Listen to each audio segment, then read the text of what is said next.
दो बच्चों का, दोनों का हमारे जी ब्रह्मचर्य से रिलेटेड है कि सब कुछ करते हैं बट वो ब्रह्मचर्य नहीं रह पा रहे महाराज जी, ऐसा इनका कहना है हाँ, दोनों इस बच्चों का। अवस्था में तो बच्चा ऐसा होता है, पर स्वाभाविक ब्रह्मचर्य का ह्रास होना और स्वयं ब्रह्मचर्य का नाश करना, इन दो बातों में भेद है।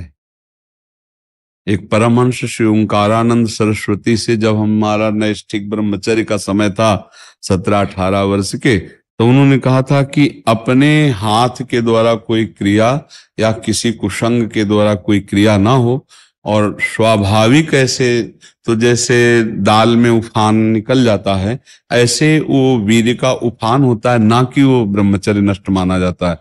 अगर कोई क्रिया के द्वारा नष्ट कर रहे हो तब तो फिर आपको रोकना ही होगा।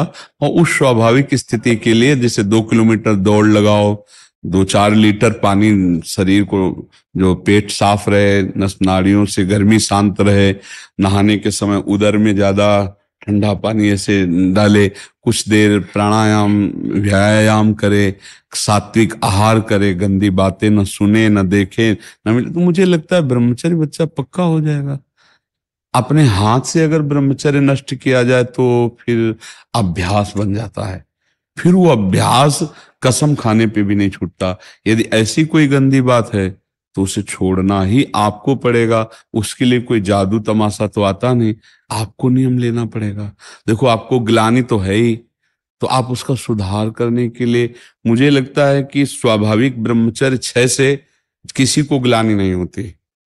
ज्यादा ग्लानि होती जब नियम धारण करना चाहते हैं और फिर हम जब नहीं धारण कर पाते, तब हमें परेशानी होती। क्यों? ऐसी ही तो परेशानी होगी। हाँ महाराज जी, ऐसी है। तो पर बात ये है महाराज जी की अहंकार बहुत है, ग्लानि बहुत कम होती है। अहंकार इतना ज्यादा हो गया है जी, कि ये बुरा नहीं लगता है, अब हमारे डेली का रूटीन जैसा हो गया है, तो मतलब लगता ही नहीं कि कुछ गलत काम किया। हाँ, क्योंकि बच्चा, जब हम नए नए कोई गलत काम करते हैं तो हमारे अंदर जो सत परमाणु होते हैं वो आपको ग्लानि देते हैं, और जब अधिक असत परमाणु हो जाते हैं, जैसे कोई हत्या करता है पैसे लेके, तो उसको हत्या एक व्यापार नजर आता है, उसको कोई ग्लानि नहीं होगी, आकर शराब पिएगा, मस्ती से रहेगा।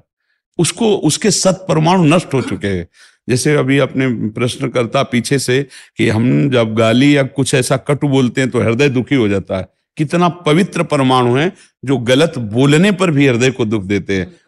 तुरंत बाद इतना बुरा लगता है महाराज जी कि क्या पाप कर दिया, लेकिन करते समय बुरा नहीं लगता। नहीं बच्चा, हमें लगता है कि ब्रह्मचर्य पर महत्व ना होने के कारण ऐसा होता है।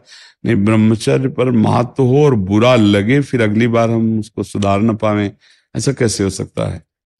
हमको जहां से क्लेश मिल रहा है, अशांति मिल रही, वो हम कार्य कभी नहीं करेंगे, लेकिन हमको सुख मिल रहा है ऐसा आभास हो रहा है, इसलिए हम उसे करते हैं। बच्चा, सुख क्या है? एक नई दाद जैसे हो जाए, खुजलाओ, बस उतने सुख मात्र के लिए अपने ब्रह्मचर्य का नाश कर रहे हो। उसको थोड़ा रोकना होगा, थोड़ा सहना होगा। उसको रोकने सहने के लिए नाम जप और आसन, जरूर आसनों में बैठना हो, क्योंकि ब्रह्मचर्य एक तपस्या है बच्चा। ये कोई साधारण तो है नहीं तो सबको ही रह लेता। एक तपस्या है।